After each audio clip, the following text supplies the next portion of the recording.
Hello friends, আমি সুজি। স্বাগতম তোমাদের প্রিয় চ্যানেলে। এই গরমে রান্নাঘরে দাঁড়িয়ে ভারী কিছু বানাতে একদমই ইচ্ছে করে না, তাই না বলো বন্ধুরা? মন চায় হালকা কম মশলায় কিন্তু একদম টেস্টে ভরপুর কিছু খেতে। আর ঠিক সেই জন্যই আজ আমি নিয়ে এসেছি একদম পারফেক্ট সামার স্পেশাল রেসিপি, ঝিঙে আলু পোস্ত।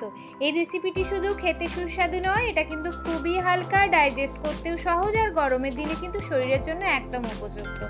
ঝিঙে ন্যাচারাল মিষ্টি স্বাদ আর আলুর সফট টেক্সচার আর পোস্ত সেই ক্রিমি ফ্লেভার সব মিলিয়ে কিন্তু একদম কমফোর্ট ফুড, তাই না বন্ধুরা? ঝিঙে আলু পোস্ত কার কার ভালো লাগে বন্ধুরা বলো তো? অবশ্যই কমেন্ট করে জানিও। সবচেয়ে ভালো ব্যাপার কি জানো, এই রেসিপিটি বানাতে কিন্তু আমাদের খুব বেশি সময় লাগে না, আর উপকরণও আমাদের বাড়িতেই সবই থাকে। তুমি যদি নতুন রান্না শিখতে শুরু করো তাহলে কিন্তু এই রেসিপিটি কিন্তু একদম সহজে তোমরা বানাতেই পারবে সবাই। আর একটা কথা, ভিডিওটি কিন্তু একদম শেষ পর্যন্ত দেখো, কারণ শেষে আমি কিন্তু সিক্রেট টিপস শেয়ার করব। এই সিক্রেট টিপসগুলো ফলো করলে তোমাদের ঝিঙে আলু পোস্ত কিন্তু একদম মায়ের হাতের স্বাদের মতো হবে। চলো তাহলে আর দেরি না করে শুরু করি আজকের এই দারুণ গরমের স্পেশাল রেসিপি ঝিঙে আলু পোস্ত। আমার পরিবারে নতুন হলে চ্যানেলটি সাবস্ক্রাইব করে পাশে থেকো, নোটিফিকেশান অন করতে কিন্তু ভুলো না, আর লাইক করে দিয়ে একটা হাইপ করতে ভুলো না। ঝিঙে আলু পোস্ত বানাতে আমি এখানে বাজার থেকে টাটকা ঝিঙে নিয়ে নিয়েছি, আর আমি দুটো মাঝারি সাইজের আলু ব্যবহার করছি। আর মশলার জন্য শুধু পোস্ত, 1 চামচ পোস্ত আর 1 চামচ তিল নিয়েছি। বন্ধুরা, ঝিঙে আলু পোস্ত বানানোর জন্য ঝিঙের খোসাটা ছাড়াতে হবে ঠিক মতো ভাবে। চলো তাহলে তোমাদের শিখিয়ে দিই কিভাবে ঝিঙেটার খোসা ছাড়াতে হয়। ঝিঙে আলু পোস্ত বানানোর জন্য ঝিঙের খোসা কিন্তু একদম পুরোপুরি ছাড়িয়ে ফেলবে না, এতে ঝিঙে কিন্তু খুব বেশি নরম হয়ে যাবে আর রান্নার সময় কিন্তু গলে যেতে পারে। একটা পিলার নিয়েছি বা ছুরি দিয়ে লম্বা লম্বি একটু খোসা ছাড়াও, তারপর একটা অংশ রেখে দাও, আবার ছাড়াও। এইভাবে ডোরা ডোরা করে কাটতে হবে, আমি যেভাবে কাটছি।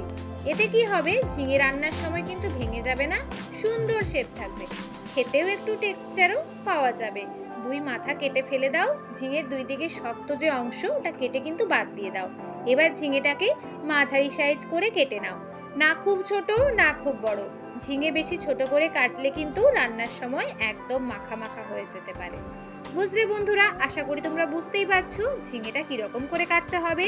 এইভাবে আমি পাতলা করে স্লাইস করে ঝিঙেটাকে আমি কেটে নিয়েছি, আর আলুটাকেও কিউব করে কেটে নিয়েছি। এবার আমি কেটে রাখা ঝিঙে আর আলুগুলোকে ভালো করে পরিষ্কার করে ধুয়ে নেব। সব উপকরণ আমাদের রেডি হয়ে গেছে। চলো তাহলে এবার গ্যাসের ফ্লেমটা অন করে দেই। গ্যাসের ফ্লেম অন করে একটা কড়াই বসিয়ে দিলাম। কড়াইটা গরম হয়ে গেলে তার মধ্যে আমি সর্ষের তেল দিয়ে দিচ্ছি। আমি এখানে সর্ষের তেল ব্যবহার করেছি 1 চামচের মতো। পুরো রান্নাটা কিন্তু আমি সর্ষের তেলে করব। আলুগুলোকে ফ্রাই করে নেব। আলুগুলোকে ফ্রাই করার জন্য লবণ আর হলুদ দিয়ে ঢাকা চাপা দিয়ে আলুটাকে আমি 60% মতো কিন্তু কুক করে নেব। পরিমাণ মতো আমি এখানে লবণটা যোগ করে দিচ্ছি। লবণটা যোগ করে ভালো করে নাড়াচাড়া করে 60% মতো কুক করে নেব আলুটাকে আমি। লবণ আর হলুদ সহযোগে আলুটাকে নাড়াচাড়া করে আলুটা 60% মতো ঢাকা চাপা দিয়ে কুক হোক। এবার তাহলে আমরা মশলাটার পেস্টটা রেডি করে নিই। আমরা এখানে ঝিঙে আলু পোস্তর জন্য ব্যবহার করেছি 1 চামচ পোস্ত, 1 চামচ তিল। 5 মিনিটের জন্য আমি জলে ভিজিয়ে রেখেছিলাম। এবার একটা উপর থেকে টপ করে একটা টমেটো পড়ে গেল, মাঝখানেরটা শীতটা বাদ দিয়ে টমেটোটাকে ভালো করে বড় সাইজ করে কেটে নিচ্ছি, কারণ এটা আমি ব্লেন্ডারে ব্লেন্ড করে নেব, বেশি ছোট করে কিন্তু চপ করছি না। আর ঝাল বুঝে কাঁচা লঙ্কা নিয়েছি, আমি এখানে 3টে মতো কাঁচা লঙ্কা ইউজ করছি। তোমরা তোমাদের মতো কাঁচা লঙ্কাটা বাড়িয়ে কমিয়ে নিতেই পারো। দেখো কত সুন্দর একটা পেস্ট রেডি হয়ে গেছে। এবার চলো দেখি আলুটা কতটা কুক হলো। আলুটা কিন্তু আমাদের কুক হয়ে গেছে, দেখতেই পাচ্ছ হালকা গোল্ডেন ব্রাউন করে ভাজা হয়ে গেছে। আলু আমাদের একদম রেডি। এবার আলুটা আমি একটা প্লেটের মধ্যে নামিয়ে নেব।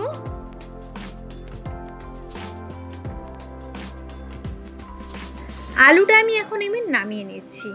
এবার ওই কড়াইতে আরও 1 চামচ সর্ষের তেল দিয়ে ফোড়নের জন্য আমি এখানে ইউজ করছি একটা গোটা শুকনো লঙ্কা। শুকনো লঙ্কা থেকে সুন্দর একটা গন্ধ ছেড়ে যাবে। তারপরে আমি 1 চামচ কালো জিরে ইউজ করছি।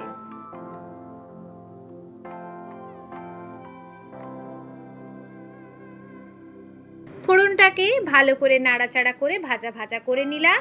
এরপর আমি এখানে ইউজ করছি কেটে রাখা ঝিঙেটা।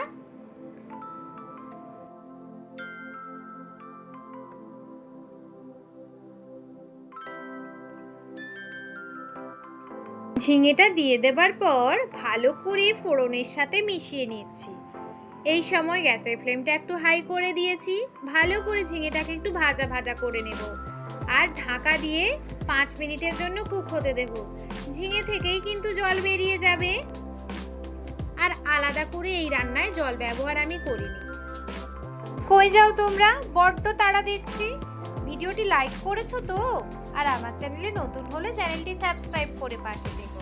আর ভিডিওটি কিন্তু স্কিপ করো না, ভিডিওটি কিন্তু স্কিপ করলে অনেক কিছু মিস করে যাবে। 5 মিনিট ঢাকা দিয়ে কুক হতে দিয়েছিলাম, সেই সময় কিন্তু ঝিঙে থেকে জল বেরিয়ে এসেছে। এবার আমি পরিমাণ মতো হলুদ যোগ করে দিলাম আর স্বাদ মতো লবণ দিয়ে দিলাম। আর এই সময় আমি কিন্তু 1 চামচ চিনিও দিয়েছিলাম টেস্টটাকে ব্যালেন্স করার জন্য। বাঙালিদের রান্নাঘরে যত রকম স্বাদের গল্প আছে তার মধ্যে কিন্তু একদম মনের কাছের একটা রেসিপি হচ্ছে ঝিঙে আলু পোস্ত। সাদামাটা উপকরণ কিন্তু স্বাদে কিন্তু একদম অসাধারণ। আচ্ছা, ঝিঙে আলু পোস্ত কার কার ভালো লাগে অবশ্যই কমেন্ট করে জানাতে ভুলো না বন্ধুরা। এরপর আমি ঢাকনা দিয়ে দিলাম। ঢাকনাটা খুলে 1 মিনিট পর দেখবো ঝিঙেটা কিন্তু অনেকটা নরম হয়ে গেছে। এখন আমি পোস্ত আর তিল যেটা বেটে রেখেছিলাম সেটা যোগ করে দিচ্ছি, আর তার সাথে একটু বাটি ধোয়া জলও দিয়ে দিচ্ছি। এবার মিডিয়াম আঁচে 5 থেকে 6 মিনিট ধরে কিন্তু রান্নাটা করব। মাঝে মাঝে নাড়তে থাকবো যাতে কড়াইয়ের তলাতে লেগে না যায়। যখন দেখবো তেলটা একটু আলাদা হয়ে আসছে আর পুরোটা একটু ক্রিমি টেক্সচার আসছে, তখনই বুঝবো কিন্তু রান্না কিন্তু আমাদের প্রায় রেডি। শেষে উপর থেকে আপনারা একটা কাঁচা লঙ্কা আর তেল দিয়ে পরিবেশন করতে পারেন। খুবই সহজ পদ্ধতিতে বাড়িতে থাকা কিছু উপকরণ দিয়ে গরমে স্পেশাল এই ঝিঙে আলু পোস্ত কিন্তু আমরা রেডি করে নিতে পারি। এবার আমি ভেজে রাখা আলুটা যোগ করছি, কারণ আমার আলুটা কিন্তু 70% মতো সেদ্ধ হয়েই ছিল, তাই আমি একদম লাস্টে গিয়ে আলুটা যোগ করছি।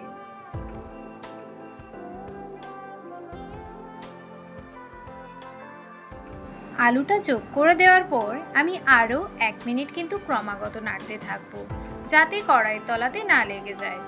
ভালো করে নাড়তে থাকবো, আলু ঝিঙে আর মশলার সাথে ভালো করে মিশিয়ে নেব।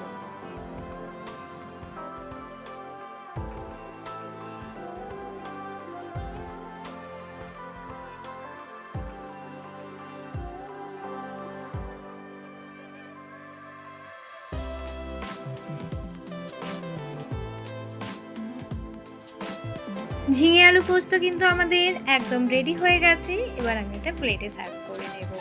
প্লেটে আমি সার্ভ করে নেব, আর একদম শেষে একটা চিরা কাঁচা লঙ্কা আর উপর থেকে কাচ্চিখানি সর্ষের তেল দিয়ে পরিবেশন করব। এই গরমে ভাতের ওপর দিয়ে 1 চামচ সর্ষের তেলের হালকা ঘ্রাণ ছড়িয়ে দিতে পারো, এতে স্বাদটা কিন্তু আরও বেড়ে যায়। এবার পাশে দিয়ে দাও আমাদের তৈরি করা ঝিঙে আলু পোস্ত। দেখতেই পাচ্ছ কি সুন্দর ক্রিমি একটা টেক্সচার এসেছে। ঝিঙে আলু পোস্ত একদম পারফেক্টভাবে মিশে গেছে পোস্তর সাথে। একটা কাঁচা লঙ্কা চিড়ে পাশে রাখলে কিন্তু পুরো প্লেটটার লুক আর ফ্লেভারটা দুটোই বেড়ে যাবে। এবার যদি এই গরম ভাতের সাথে 1 চামচ ঝিঙে আলু পোস্ত মিশিয়ে খাও, বিশ্বাস করো এই সিম্পল খাবারটাই কিন্তু তোমাকে একদম ঘরের সেই পুরোনো দিনের স্বাদ মনে করিয়ে দেবে। এই রেসিপিটি খুব বেশি ঝাল না, খুব বেশি মশলাদার না, একদম হালকা, কিন্তু তাতেই লুকিয়ে আছে আসল স্বাদ। গরমের দিনে এমন একটা রেসিপি শরীরের জন্য যেমন ভালো, তেমনি খেতেও কিন্তু আরামদায়ক। দুপুরের ভাত হোক বা রাতের হালকা ডিনার, এই ঝিঙে আলু পোস্ত কিন্তু একদম পারফেক্ট কম্বিনেশন। ভাত, রুটি, পরোটা, লুচি সবের সাথেই কিন্তু মানিয়ে চলবে। তুমি চাইলে এর সাথে একটা লেবুর টুকরো বা ডালও রাখতে পারো, কিন্তু সোজা গরম ভাতে এই পোস্ত কিন্তু এই কম্বিনেশনটা একটা ম্যাজিক। কিন্তু ভিডিওটি যদি ভালো লেগে থাকে তাহলে একটা ছোট্ট করে লাইক করে দিও। চ্যানেলটি সাবস্ক্রাইব করা না থাকলে সাবস্ক্রাইব করে পাশে থেকো।